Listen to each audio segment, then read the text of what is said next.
How does art save lives? If people are regularly engaged, they have about half the risk of developing depression over the next 10 years of their lives. Arts engagement, an hour a week for 12 weeks, tends to reduce symptoms by about 30 to 40%. Studies that have directly compared playing music to giving people anti-anxiety meds show that the music is more effective than the meds at reducing surgical anxiety. Art is that thread that connects us, to ourselves, to our environment, to other people. Arts are not a luxury in our lives, they're a necessity. And I really believe that they are a missing pillar of our health. Welcome to 2%. I'm your host, Michael Easter. Today, we're going to be talking about the science-backed benefits of art, whether that is creating it yourself, experiencing it, or even just taking an artistic mindset to whatever you do. First, we're going to speak to Daisy Fancourt. She is the world's foremost researcher studying the benefits of art. She also wrote a book called Art Cure. Then we're going to bring on Jesse Albrecht.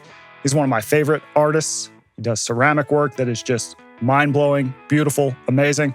He's also a veteran of the Iraq War, so he's going to tell us his story. He's going to talk to us about how the war influences work and why creativity can be an outlet not only for veterans, but everyone else.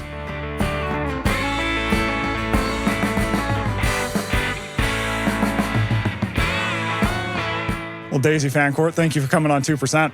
It's a pleasure. Thank you for having me. Okay, here's where I want to start.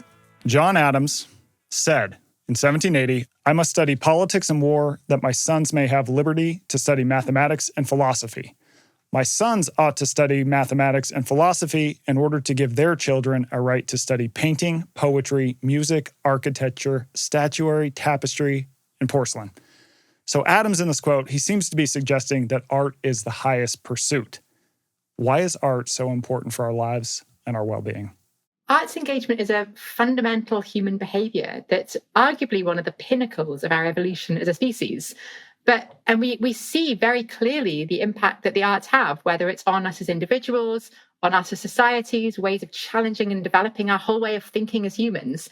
But it's funny hearing that, because I think many people would really argue, or we're used in society to thinking of it the reverse, that actually the arts courses are the ones that are very much not the necessary, the ones that can be cut, because we should be focusing all of our attention onto those other subjects instead. Yeah, you mentioned evolution. So what is the history of the arts? How long has art been around in humanity? It's a hard thing to figure out. So actually, some of the earliest tangible evidence of the arts comes from sort of 40-odd thousand years ago, where we've got things like bone statues, bone flutes, cave paintings, sort of rhythmic heel patterns that suggest dance in caves.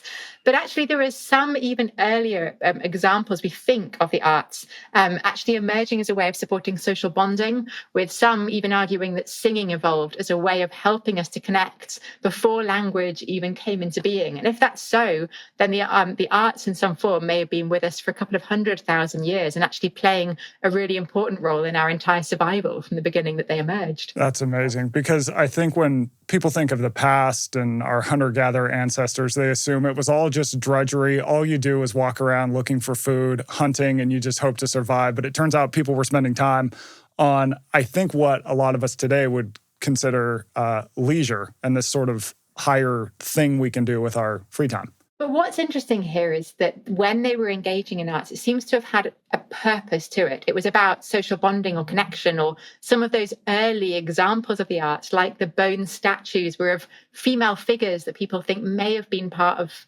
fertility rituals. So it suggests that arts were actually seen as a fundamental part of everyday life rather than just a kind of flippant, nice thing to have. They were a necessity rather than luxury. I love it. All right, Coach. So to set the stage, you did a 146-page report for the World Health Organization, reviewed all the research on how art improves health and well-being. You also have a book called Art Cure, How Art Saves Lives. So big picture, to set the stage, how does art save lives? Arts engagement can have so many effects on our health. One of the things it can do is help to enhance our well-being, giving us a sense of meaning and purpose in our lives, which is arguably what most people are looking for in a good life. But it can also actually impact every system in our body, our brains, our immune system, our cardiovascular system, and actually fundamentally impact our risk of developing illness, from mental health problems to physical illness. And if we do develop health challenges, it can also play a really important role in the management and even treatment of psychological and physical symptoms. What do you think the mechanism is for mental health benefits? And what do those seem to be? You mentioned sort of lightly on them, but what are some of the specific benefits we find and what's happening there? Well, from day-to-day engagement in the arts, we actually see that if people are regularly engaged, they have about half the risk of developing depression over the next 10 years of their lives. And if they already have symptoms of depression, for example, arts engagement an hour a week for 12 weeks tends to reduce symptoms by about 30 to 40% in people. These are the same effect sizes that we actually see for other kinds of interventions like psychological therapies and medication.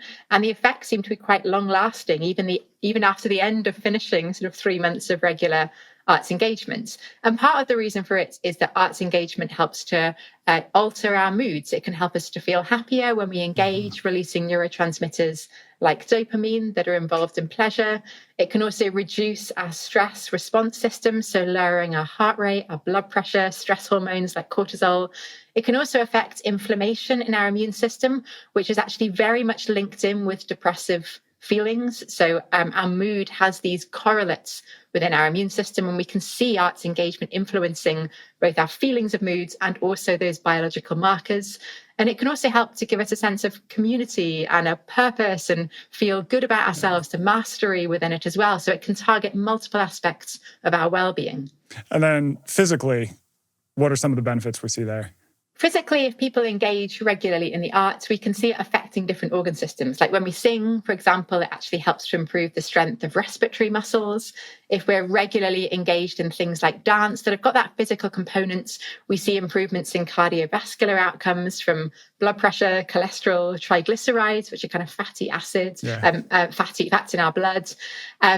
We also see that regular engagement can have musculoskeletal benefits. It's literally getting us out and about and keeping us physically active. So that has a lot of benefits as we get older in particular. So people who engage regularly in the arts are less likely to become frail or to develop age-related signs of decline. We also see brain effects. So engaging in the arts involves so many regions of our brain. It really is a whole brain workout, which helps to strengthen connections between different regions of the brain. And in fact, we see that people who are regularly engaged in the arts are actually younger biologically and neurologically. Amazing. And do you get physical benefits from arts that don't have a movement component? Like, do we see, I don't know, for example, benefits in heart health from people who are painting or creating music or anything like that? You do, often through different pathways. So obviously, if you're dancing, it is a form of kind of aerobic exercise. So in a way, it's not surprising you see physical health benefits. Although interestingly, a lot of the trials that compare dance to other aerobic exercise actually see even greater improvements in many health outcomes from the dance, because it's not only the physical, it's also bringing in the social and also the psychological benefits of the creativity and the imagination that's involved, and those mood benefits too. But we do see benefits from other kinds of non-active arts as well. So in fact, my team and I have just finished a study where we've looked at how arts engagement affects patterns of gene expression.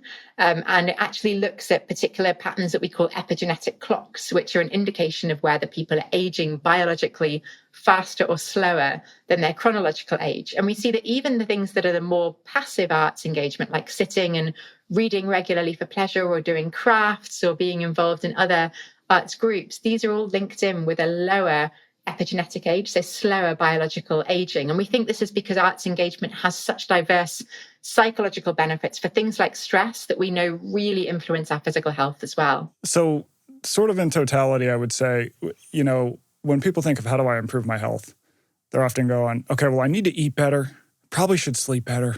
I should probably exercise a bit, go to the gym and do my 3 sets of 10 reps or whatever.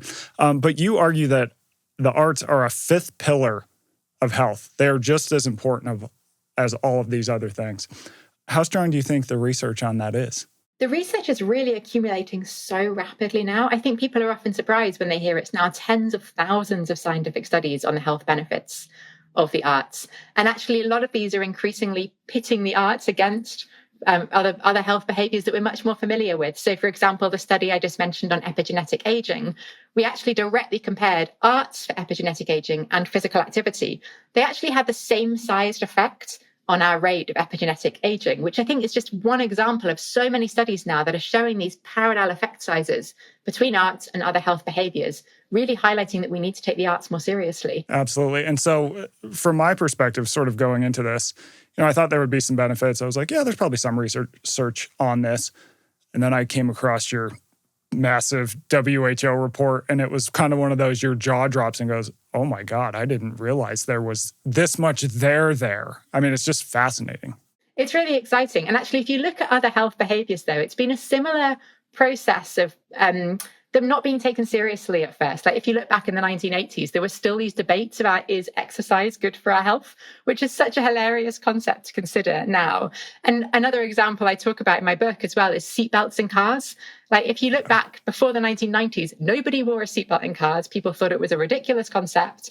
And it took years, decades of scientific research about the impact it has for our health and survival, and lobbying and like really public awareness building before suddenly there was this huge sea change in awareness and also in people's behaviors. And I think that we're getting to that similar seatbelt moment or tipping point with arts engagement. People are actually increasingly becoming aware of this evidence. It's why I've written this book, to really try and galvanize that public awareness. And I'm hoping that we'll have that similar tipping point where suddenly in a few years, everybody will be like, well, of course, arts is good for our health and we should be doing it. Yeah, I love that. So question, do you have to produce art or make art yourself, or can you just consume it and get a lot of the benefits we're talking about here? So both have benefits for us. And I'd say you can think about it a little bit like thinking about ingredients in a meal, because when we engage in different arts activities, they all have different ingredients. Like some are more social, some are involve more different sensory stimulations, some are involving our own creativity and imagination,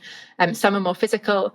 So naturally, the things where we are producing and having to really get involved ourselves, those can bring additional benefits of their own. They might support our feelings of mastery or self-esteem if we're creating things ourselves. But actually, the more sort of so-called receptive things like reading books or watching films or going to the theatre, these also have lots of benefits, particularly because they tend to expose us to lots of new emotions, new storylines that can challenge our way of thinking. So they might influence us in different ways, but often we actually see quite similar health outcomes, particularly for outcomes that are quite broad, like mental health. Yeah.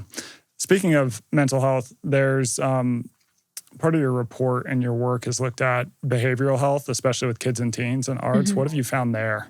Interestingly, there's a lot of research now growing about the benefits that arts engagement has for supporting children in developing their own behaviors. So we see that young people who are regularly engaged in the arts actually have better levels of self-control and self-esteem, and they're actually less likely to develop behavioral problems and also to get involved in antisocial or criminalized behaviors. Now, some of this is probably displacement effects. If you're spending your time doing arts, you might not have as much time to be sort of hanging around on the streets or getting into trouble, for example. Yeah. But actually, the fact that the arts do nurture those core skills like empathy and helping to put ourselves in other people's shoes, which is known as theory of mind, those are very, very important psychological skills that we build up through arts. And interestingly, when we're looking at narrative arts, things that are involving stories, they're particularly important for young people because it means that they are feeding their brains with different scenarios, different emotions, and they're having to practice how to manage those emotions, but also how to imagine how they would respond to all of those different scenarios. And that's what young people's brains are constantly doing, trying to build up their repertoire of how they can respond to really complex situations and be resilient in them as well. And by giving us all of those different exposures through art, we're actually building what's called the predictive coding abilities of young people's brains. So what do you tell parents? What's the takeaway for parents? Is it just get your kids involved in any art at all, or what's the sort of path to the basket there? Is there a specific dose the research finds, or what does that look like? So I think in young children, the sort of main message, and I have young kids myself, so I've definitely been learning this on the fly, but the main message is just to embrace creativity across day to day whenever you can. So kids are so naturally good at this, like they're constantly singing or dancing or acting out bits of stories or wanting to read and doing crafts. And I think really embracing those, even if they're just those micro moments that get scattered across the day, because that's so important for developing their creativity and giving them those exposure to emotions and to storylines.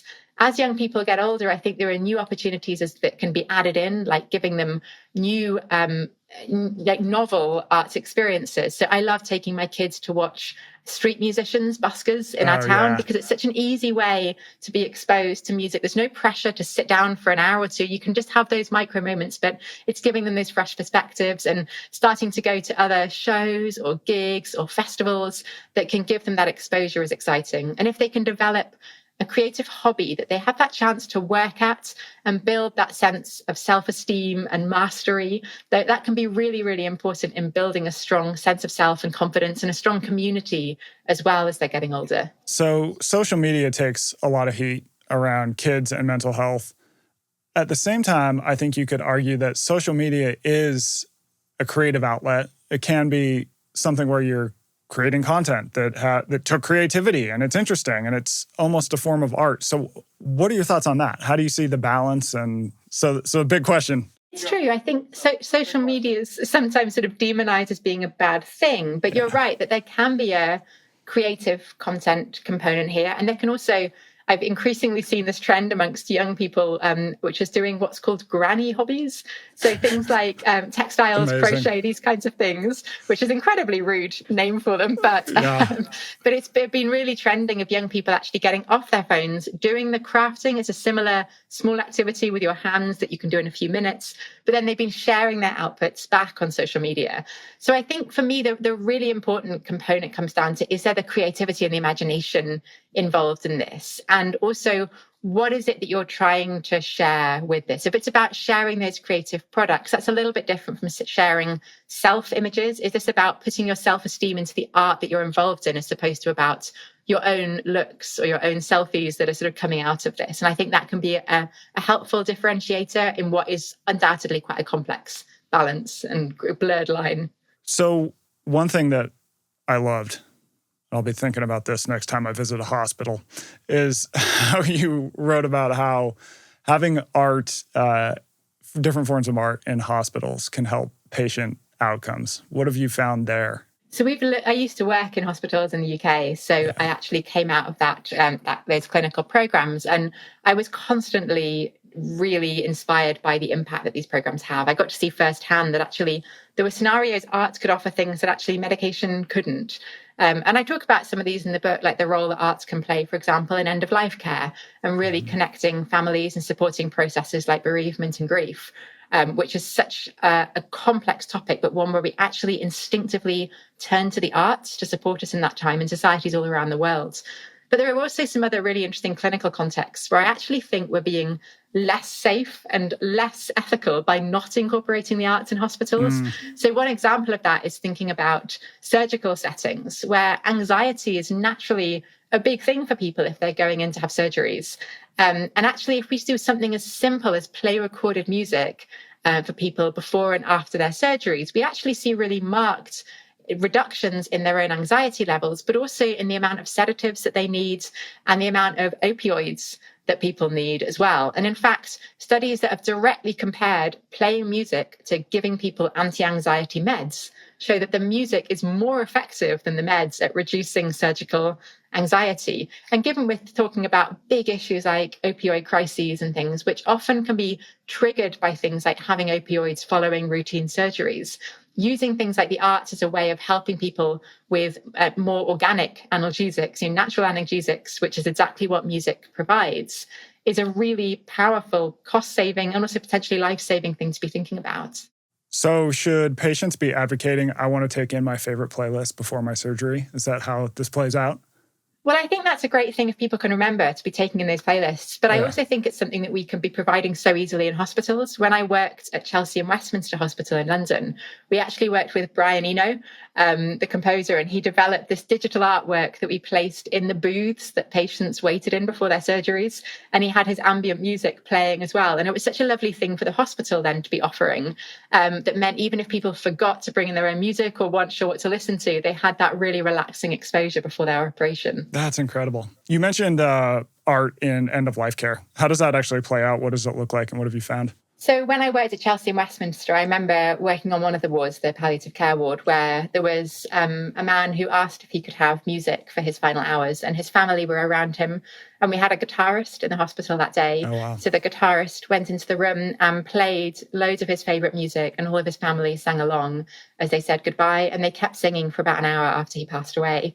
I felt like that was such a poignant example, an incredible gift that musician was able to give to that family in those last moments together.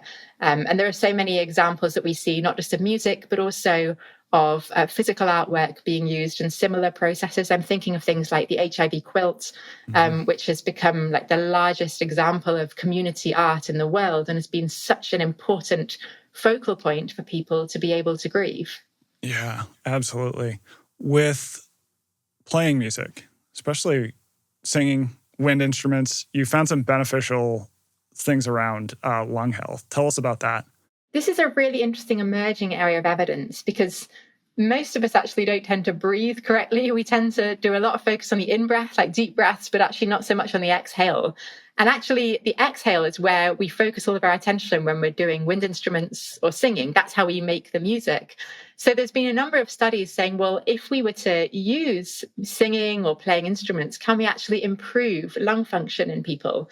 And certainly we see that professional singers and wind instrument players have they have stronger lung function, they have stronger outbreaths, what's called forced expiratory volume. But this is an interesting one in people who have conditions like chronic lung diseases, like COPD, for example. And actually, a number of studies now have suggested that singing can actually help to improve things like feelings of breathlessness and improve some lung function outcomes. So there are a number of programs that have been integrating singing as part of pulmonary rehabilitation for people with lung diseases. We had Andy Galpin, who's an American researcher, on the podcast recently, and he referenced a study that found people who had played the didgeridoo, they were experiencing sleep apnea. Researchers had them play the didgeridoo, and it improved their sleep apnea outcomes because it sort of taught them to push their breath out. What have you found around cognitive benefits, especially for older adults and arts? This is a really interesting area that we've done quite a bit of work in. And what we found is that people who are regularly engaged in the arts actually have better preservation of their cognition as they get older. So they have better memory and executive function as they age. But we've also found that they have a longer time free from dementia. So a longer time until they actually start to show signs of dementia. And this is because arts engagement can help to build what's called cognitive reserve.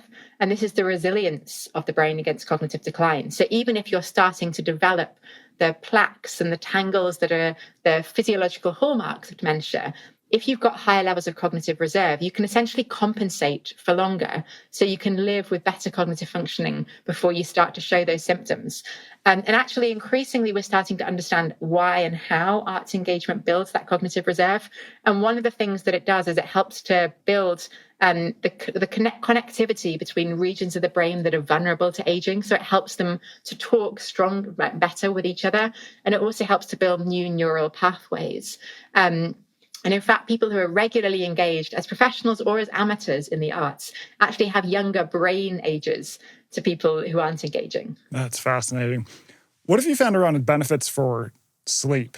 This I thought was interesting too, especially around music, because I would think if I need to fall asleep, I need things perfectly silent. But there is some evidence that suggests music can also help with sleep. And I feel like probably everyone listening to this podcast is going, you know what I could have more of? Sleep. So how do I find that? A lot of this seems to be linked to stress. So actually, the studies that have looked at music and sleep have often looked at people listening to music earlier in the day. So it's not necessarily about changing a sleep routine, but it's trying to provide ways of reducing stress levels, because as many people who have sleep problems will be conscious, the biggest barrier to sleep is stress. Yeah. And so that physiological relaxation that you can get through art is really fundamental there. So we do see that people who listen can actually improve their sleep over several weeks. And if people who are regularly engaged in the arts tend to have better sleep over time anyway, largely because of those reductions in stress. Yeah, it's just this overall reducing stress seems to help nearly everything in the body that we suffer from today.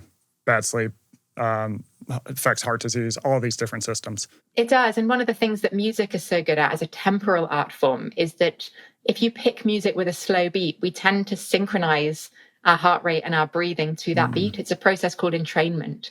So it means that gradually we will calm ourselves down because we will automatically want to synchronize. And that means that music is not just a kind of mood relaxer, but it is also a physiological relaxer for us. Another sort of classic example is that people often feel better if they're feeling sad and they listen to really sad music. That can often make you feel better because it means you feel validated emotionally, and it can help you to understand your own emotions. But equally, if you keep listening to really downbeat or sad things, then that could actually perpetuate negative emotions. So there is a balance here. I mean, I talk in the book about some of the strategies that people might want to know that might help them with this. So things like if you're listening to that really sad music and it's helping you initially, there's a lovely thing which is called the ISO principle, where gradually each piece that you listen to, you try and shift it a bit more towards the mood you want to be in. So you're initially indulging that emotion, but you're also gradually trying to shift that mood profile. And there are some really great examples like that that can inform people so they don't accidentally make themselves feel worse. But feeling bad or worse is very much the minority outcome compared to all the benefits the arts usually bring. Yeah, that's interesting. We had a lady named Taylor Lorenz on the podcast, and she's sort of an expert in internet culture and algorithms. And she mentioned that one of the most powerful and tuned up algorithms is actually in Spotify, surprisingly. People think that it's social media. No, it's actually Spotify.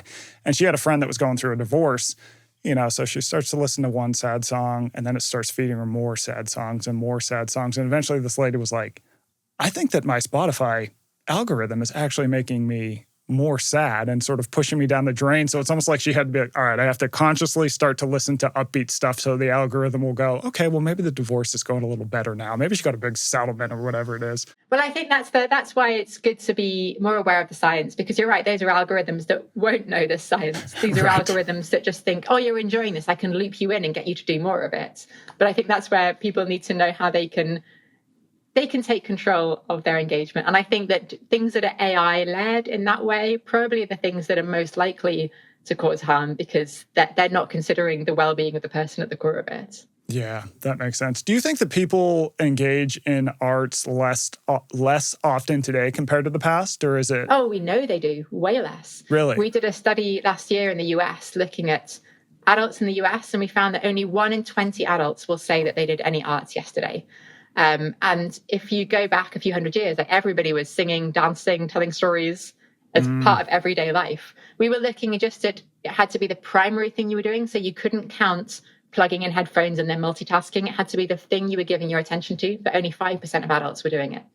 Only 5%. And for reference, like in high-income countries, 57% will say they ate vegetables yesterday, and 40% will say they did their physical activity. So compared to other health-promoting behaviors, arts is really coming out bottom. Yeah, so we go back to, this is almost like we were talking about how the thinking on these things has shifted, where if you looked at, say, people exercising, which is moving for the sake of movement, 40 years ago, when we thought, maybe exercise is good, maybe not, like, probably not many people were doing it. And then as we've sort of increased the awareness on that, you see a small uptick. I will say more people should exercise. But still, it kind of suggests that arts is, to your point, one of these things where the research is really growing.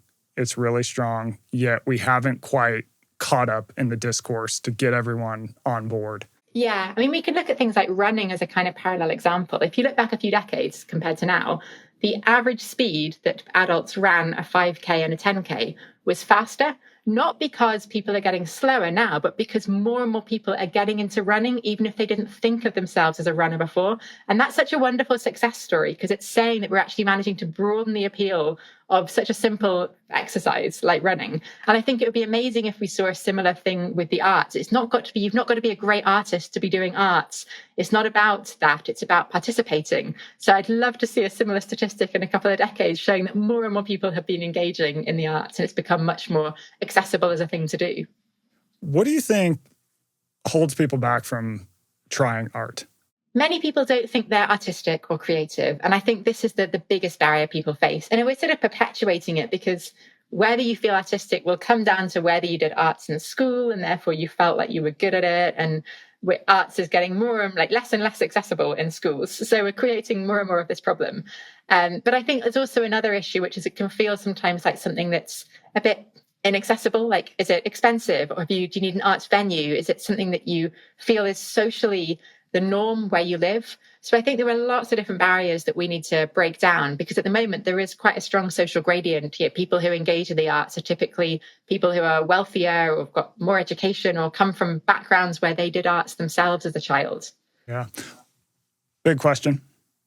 What counts as art? I think when people hear art, they go, okay, it's painting, it's probably music, it's sculpting. Opera, yeah. Opera, yes, opera. Everyone get into opera. But what counts as art? So I define arts engagement as creative activities that people do that have the core artistic ingredients. And for me, those are multisensory stimulation, creativity, aesthetics, imagination. So yes, that includes things like performing arts, visual arts, literature, going to cultural venues and festivals. But I also think it should include things like horticultural arts, like growing and arranging flowers, or culinary arts, like baking and decorating cakes. Those contain all of those same ingredients, as do things like carpentry and woodwork, which have got exactly those same creative processes. And I think that can also make it a slightly more accessible definition, that people actually might realize they already are engaging in these things and they're not giving it that label, or they might find activities that might be less common, but actually ones that really speak to them. Yeah, I wonder if this is sort of akin to exercise, where the best exercise is the one that you enjoy and will actually do. And that sort of applies to art. It's just find something that hits those boxes that you just mentioned and then try it out, see what happens. And if you like it, stick to it. I think that's exactly right. And there are plenty of people who would hate the idea of going to a gym, but actually would get massively into really quirky sports or physical activity hobbies. And that's brilliant. And that's exactly the attitude that we want to have with arts. You've not got to go to the opera. You need to find that creative practice that you really enjoy. Given what we've talked about on all these emerging benefits, what is your thoughts on, should we have better policies to promote arts, and what is the role of, I guess, communities, governments, different groups in getting art to the forefront? Because you did mention only 5% of people are actually engaging every day. Well, it's actually a United Nations human right that everyone has access to the arts. And we know it's one of the only UN human rights that is not monitored. And we know it is far from being achieved. So I think there definitely is a role for governments in thinking, well, actually, how can we make arts accessible to try and break down some of those barriers? And actually, we're seeing at international levels, like bodies like UNESCO and World Health Organization are getting really behind trying to encourage people to recognize arts as a health promoting behavior, because actually at national levels, we see that investing in the arts is not a nice thing. It is, but it's not just a nice thing. We actually see really strong returns on investment. So in the UK, for example, for every £1 that goes in via Arts Council budgets to fund arts in communities, we see around £11 return on investment in terms of the wellbeing benefits, reductions in health and social care utilisation, and improvements in productivity. And those are just the health benefits. We know there are other ways that the arts produce a return on investment too. So I think a lot of this is actually getting governments to realise it's actually an investment putting money into the arts. But there's also a really important role, I think, about how we think about the arts in terms of curriculum and educational policies, making sure all young people have that opportunity to engage both for their own mental health now and to support future engagements. And also seeing how we can perhaps value artists a bit differently, because artists have such precarious working situations often, and like fluctuating pay. My parents are both freelance artists, so I very much see this world. And I think we could be reconsidering actually how important artists are in communities and how important their work is, and seeing how we can support them more. I just want to put a pin in that. £1 invested returns £11. In terms of wellbeing benefits, yeah. So this is work we've carried out in the UK, where we've used the government's own treasury green book, which is kind of our economic book, to value this. And basically each point improvement in wellbeing that we see is monetized, because we know if you have higher wellbeing, you can be more independent, you can contribute more to society. And these are the returns on investment that come out at a population level. I believe that investors call anything that gives any more than a 10x return a unicorn. And that's like the best thing you can hope for in investments. That's pretty phenomenal. I thought you were going to say maybe 2 or 3, but 11 is wild. The challenge is that these values are often recuperated across different government departments.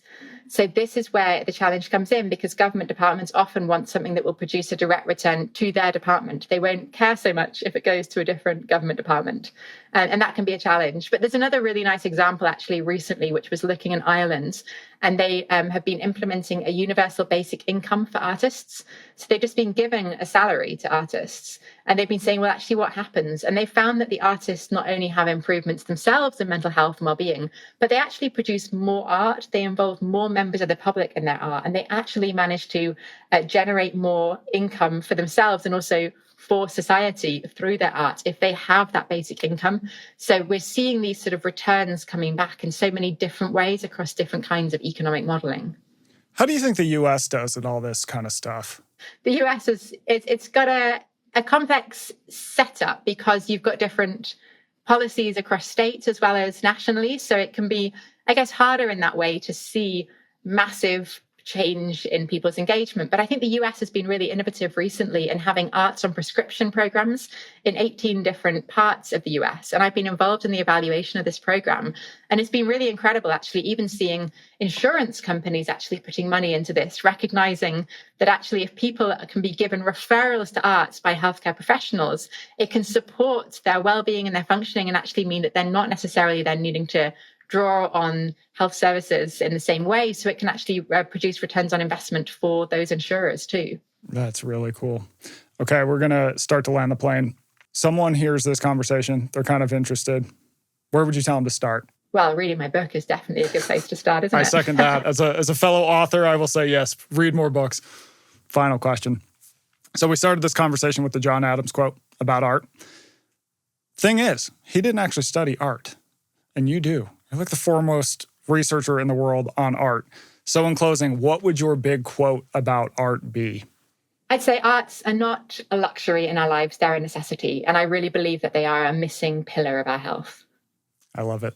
Well, Daisy, thanks so much for coming on the show.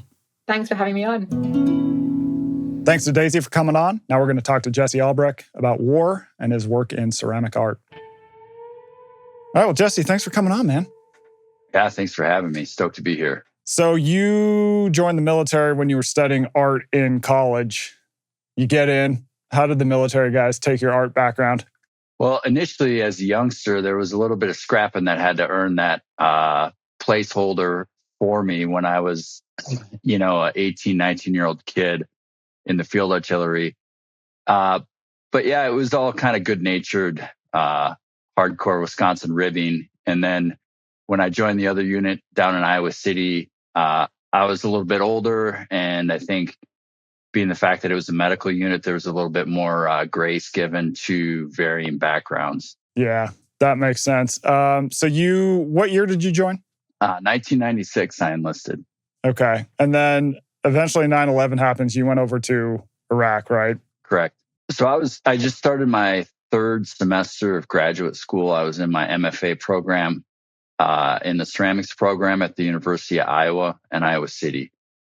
And it was February when we got put on active duty. So I withdrew from that semester and we deployed out of Fort McCoy in Wisconsin in February. It was pretty cold.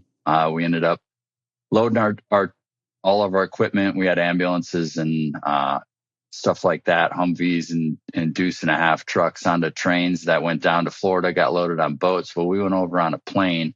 So we landed in Kuwait. And, I think it was the idea was to have people there. And when our equipment got there, it took a while for the boats to get there. So there was an adjustment period sitting in the desert waiting. The actual ground assault ended then. And then there was a lot of unknowing, a lot of, like I said, a lot of waiting, a lot of rumors. And then we ended up, after probably a month or two in Kuwait, we then drove into Iraq and got up to northern Iraq. We were just south of Mosul. And pretty quickly then, a buddy of mine and a PA spent about a month on the Turkish border in a town called Zako, provide medical support for the folks that were escorting propane tankers coming into Iraq, and then spent most of the time in Mosul. Yeah. Mosul was a pretty hot area, right? It started very chill, and then pretty quickly it got exciting, and then it got much more exciting as time went on. So there was like a brief lull where it was kind of like, hey, everything's great, and then pretty quickly things were not great. Yeah.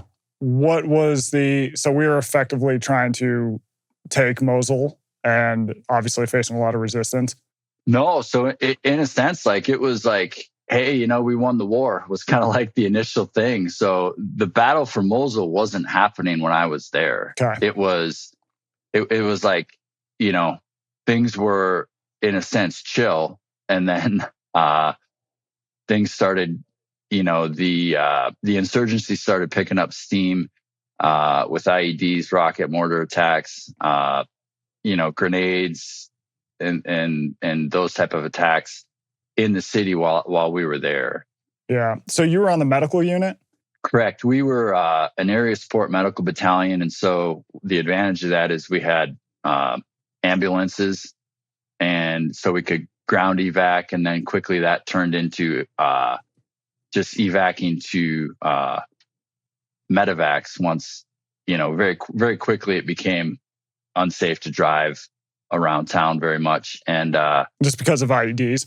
Yeah. And then also, like, there was one time where I did one, we were at the Palace, which is in the northern part. And then there was a hospital that was at the airfield. And, I drove one time there was just two of us in an ambulance across Mosul to do an evacuation of a routine patient. And I was just like, this is bananas. And that was the last time we did that. I mean, Nothing happened, but like, two kids with pistols could have killed us easily, there was just so much risk and threat that even just moving from point A to point B, you're just like felt like out in the open, like anything could happen. Well, yeah, I mean, it's yes and no. Like, okay.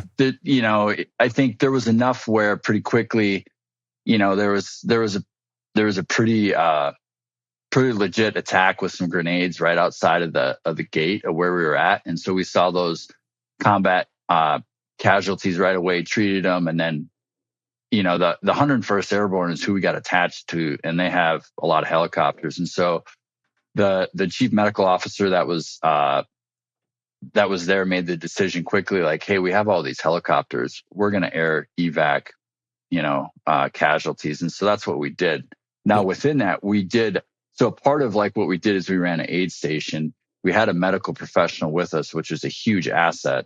And so, so we ran the aid station with sick calls, so all your medical stuff, and then also all your emergency stuff for this base that we were at.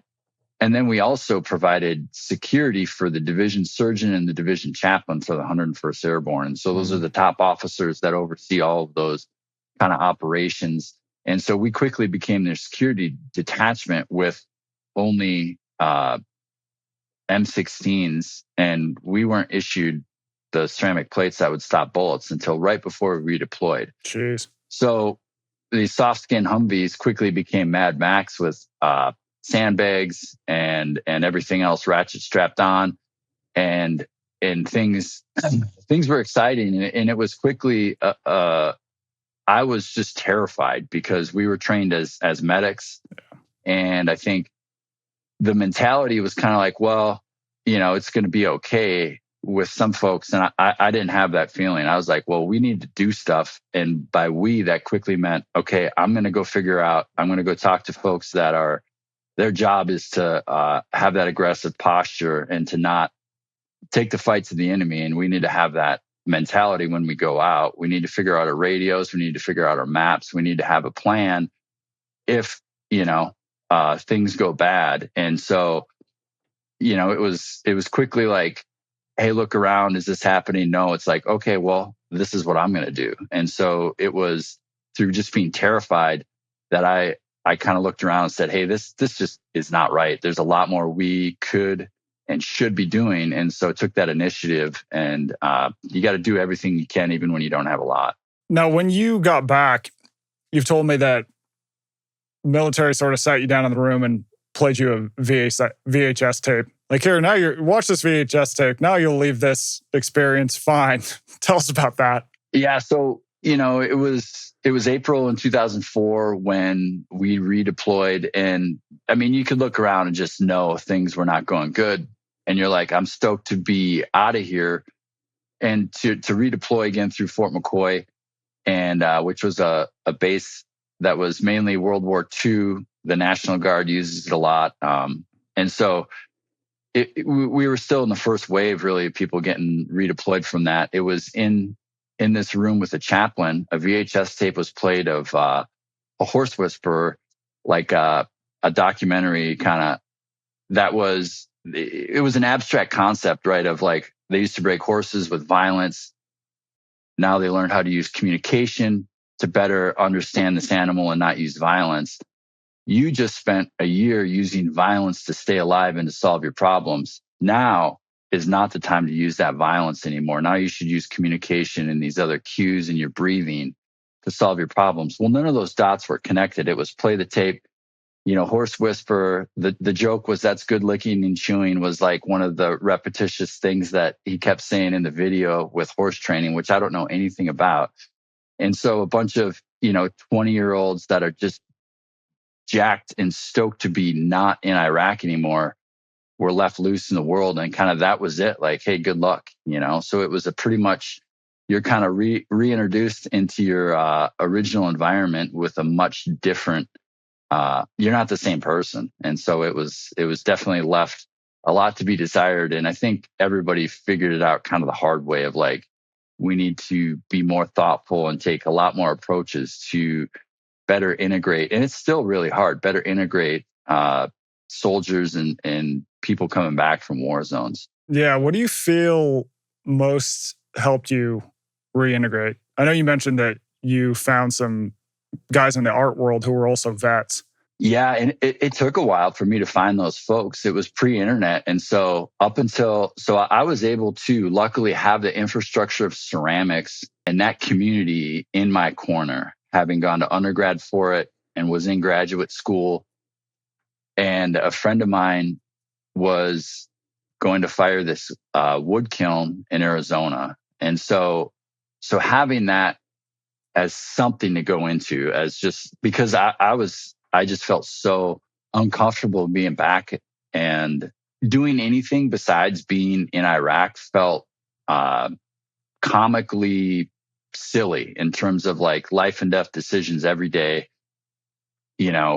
gave you meaning and purpose and a really pointed daily activity, right? Yeah. So coming back and just being totally like, hey, good. All right, figure it out now. Is like, I mean, that's what happens, right? And so it was like all my friends were graduating. And thankfully I had that opportunity with ceramics to kind of get me an opportunity as like, like the cops put the safety strips out as I'm going 100 miles an hour. I hit those and the safety strips were ceramics. What kind of conversations do you have with other vets who are in the art space, specifically ceramics, and some of the guys you've worked under and with? Like back in that time, so like the conversations I have now versus the conversations in, this is like 2004 is when I got back. Yeah. I was so the conversations in 2004, I didn't even know. You just kind of think everything is fine. And I was trying to go on pretending that like kind of nothing happened, even though it was so, I didn't know how much I changed at that time. Yeah. And so that's where I was going from, that mindset of like, oh yeah, I'm still in my mind. Okay, now I'm back to that old person that was, in the National Guard, but also was an artist and going through my ceramics program as a graduate student. So the conversations at that time they were kind of like, I think it was apparent to everybody that knew me before, and also people seeing me like this guy's really changed a lot, but I still couldn't see it because I was in it. Yeah. I feel like that's probably pretty common. Yep. Yeah. And so like, to the question of, it was like 2006 when I first kind of heard of some other people that were more recent veterans. There was one of my professors, Bunny McBride, was in the Army. He's definitely an older gentleman at that time. And, I had my other professor, Chuck Hines, wasn't in the service, but he, that generation, kind of those, the numbers of how old those folks would be today would be in their 80s, or 90s. But they had seen, so Chuck was great about having friends that came back from Vietnam. And so a lot of that generation of those professors had seen, had friends that had served and came back and knew how to kind of just say, hey, we're here for you. I don't know what you went through, but we're going to do what we can to take care of you here. And that was huge. It actually took until 2000, maybe 14, the first time I had a chance to really have a ceramics residency with other veterans. And backing up, I was also able to kind of connect with some other veteran artists. But again, after I was done with school, and the conversations really were about, I think, how kind of messed up it was in that first era of OIF-1, of what it was in Iraq, and how it was like so, like you're kind of trying to, you're really figuring it out what's happening as things are changing drastically by the day. And also that was the time, I think, where one thing was said that got us there. We quickly could see, I could see like what was said, what got us here. And everybody I talked to was like, yeah, no, this isn't, there's no WMDs there. And so there was a huge disillusionment in terms of the integrity of the whole mission kind of felt in question. So that's what a lot of the conversations that I had early on with folks was just this deep feeling of betrayal of the ideas that I had of being like a fourth generation or sixth generation, depending how accurate the numbers are, combat veteran. And I had this idea in my mind of like, hey, I'm a good guy. We're here to get the bad guys. It's black and white, cut and dry. And so the trying to reconcile this idea I had in my head and the reality was really, really hard. That took me a long time to kind of come to terms with that. Yeah. How did that come out in your art? And I know you've told me your art has kind of shifted in the last handful of years, but how did that initially kind of manifest itself in the work you're doing? Initially, it was, I mentioned I'm like a fourth generation combat veteran. So Vietnam, Pearl Harbor, Tarawa, New Guinea, and then the First World War were folks that I knew in my family. Is that I was trying to express the human experience of being a soldier in combat, and then also the conversations that I wish I would have had with my grandfather. Died right before I came back home. He was a medic, and actually an ambulance driver. So the same kind of job title I actually had. He was a medic and an ambulance driver in New Guinea in the Second World War. So it was like really violent, angry, dark was the work that I was making. The Abu Ghraib pictures of the torture images came out right kind of as we were getting home. And those were really it was heartbreaking and just so kind of disgusting to see that was done under, by our soldiers. But it also for me became a really powerful image of like, this is what war does to people. And it opens this door for the most horrible things that people do to each other. And so I got stuck on that track of trying to, and this is such a kind of a naive, and it makes a naive thought of like, well, maybe if I just make work that shows people, then they'll know, and then there won't be any more war. Mm-hmm. That was like truly where I was coming from. And it makes me, I think it's a noble thing and I think it's worth doing. Yeah. But it sucked me in, And then you said your work shifted, was it like 5 years ago, and kind of took on, I don't know if you use the word a more positive bent or what, but like, tell us about that. How did the work change? And then also what prompted that change? So my work changed in 2020, in a huge way, because I got to a place where I spent 2 months in the VA hospital in Montana in the trauma recovery program, which is the inpatient PTSD program. Mm-hmm. And that really saved me for a lot of reasons and a lot of ways. And so I went from only being able to focus on the negative, and that started in like 2004 of really focusing and examining and thinking about my actions, my family's actions in these wars. And I conducted myself with honor and integrity. Did I make some mistakes? Absolutely, but nothing in a really horrific way.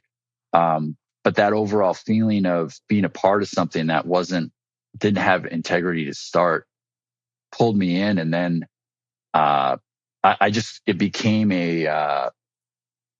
just such a negative spiral. That's all I focused on. And that's what I became, is more and more negative by focusing on that.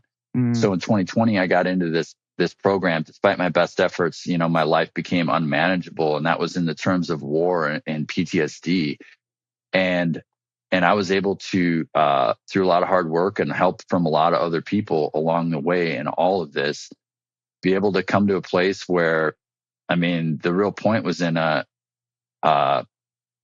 through prayer and in a sweat lodge at Fort Harrison that's contracted through the Helena Indian Alliance, with about 25% of the folks I was in the program with were Native Americans.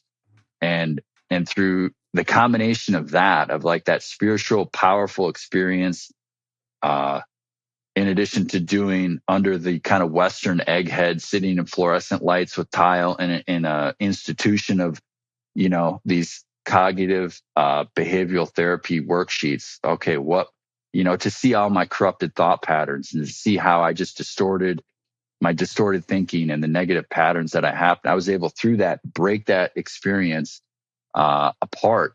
And it was truly like a being reborn, to be able to come out and watch the sun come up and the sun set. And it's like, I remember thinking and just being overwhelmed with emotion of like how beautiful this place is, but I wasn't able to see it, feel it, or experience it because I was so, I'd become so in just choked off in this negativity that I did to myself. And so my work then after that, like before that, it was just one note of like dark, horrible, people are bad, everything's terrible. And it had that aesthetic and it was aggressive and violent and really dark. To then after the fact, so the other note that is in this is like my daughter is probably 6 years old, or no, she was 5, I think, at this time. And I realized it wasn't for myself, it was for my daughter that I decided I needed more help. Like I could see my experiences and who I'd become because of my service, and an inability to recover from it was having a negative impact on her. And I was able to, through some things that, find my way into this program that really saved me.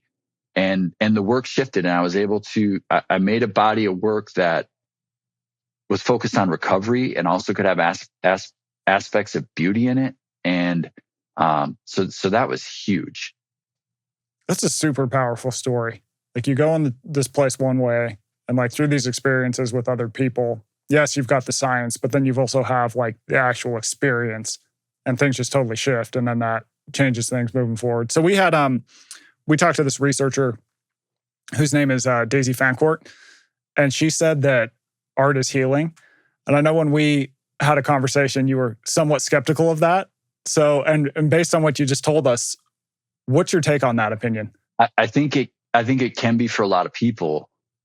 I think the reason that I kind of, I guess, get a little tight in my chest is that I've seen it in a couple ways that, like, again, 100% absolutely. It can be for a lot of people.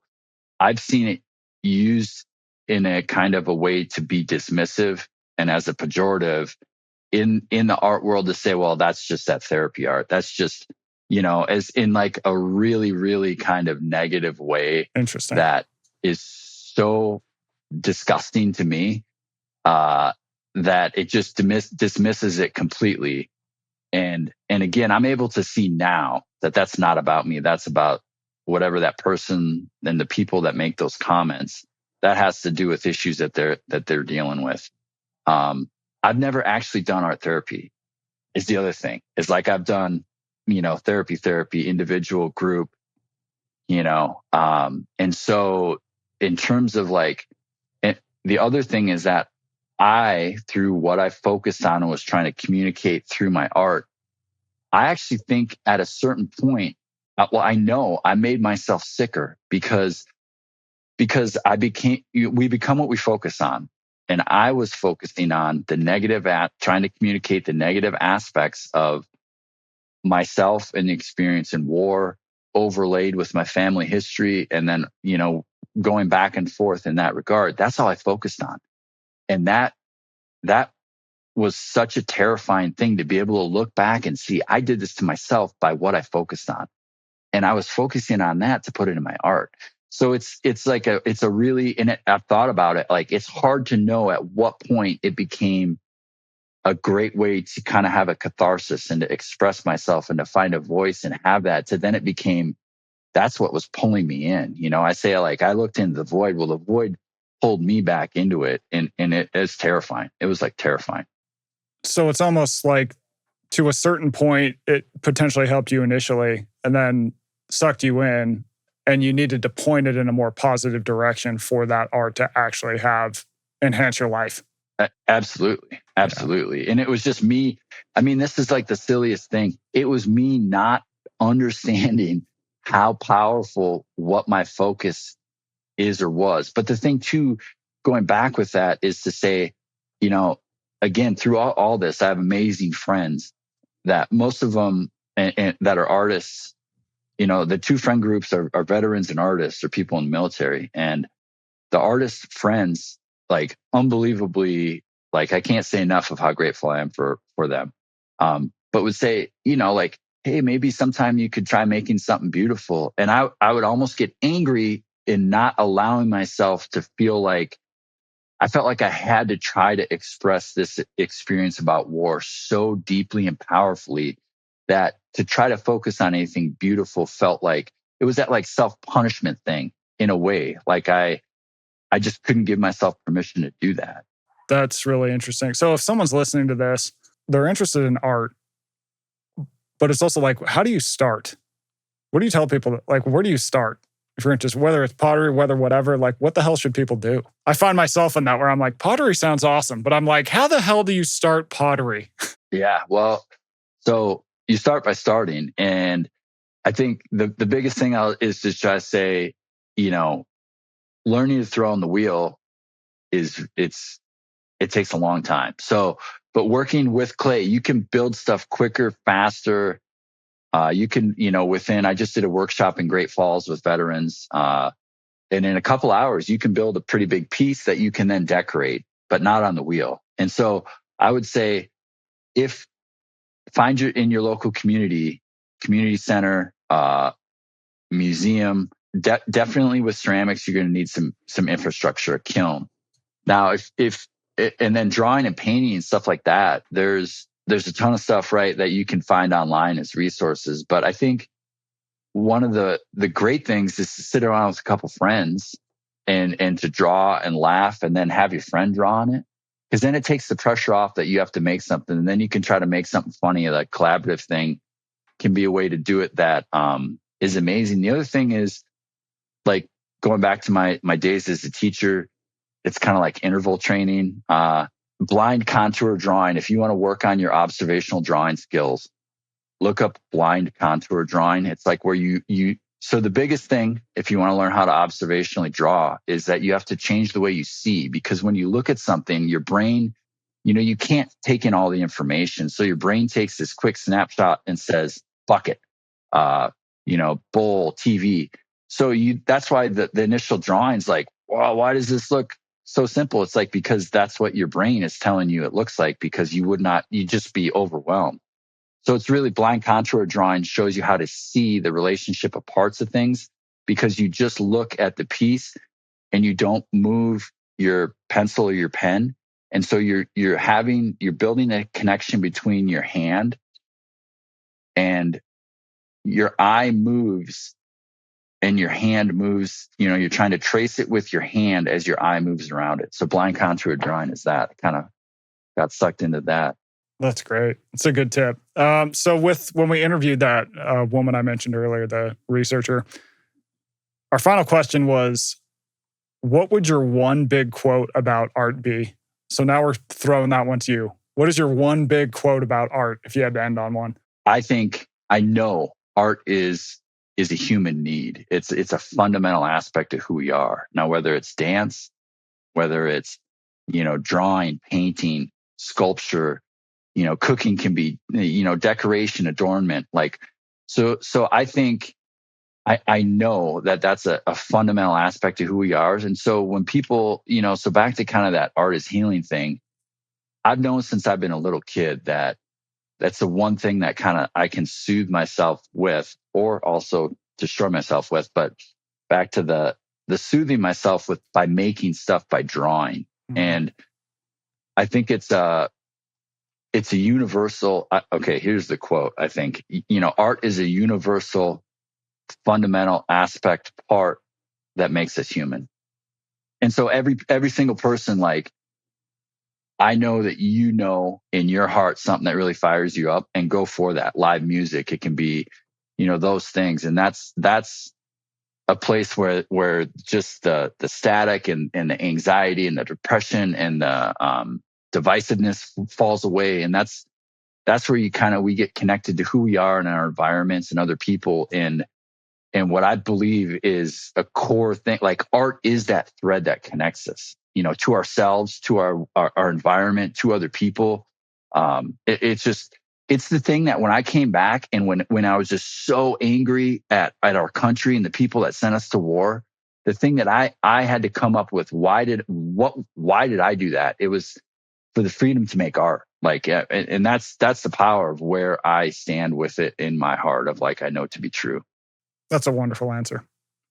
Jesse, I appreciate you coming on, man. This is really cool to chat, dude. This is great. Keep up the good work, man.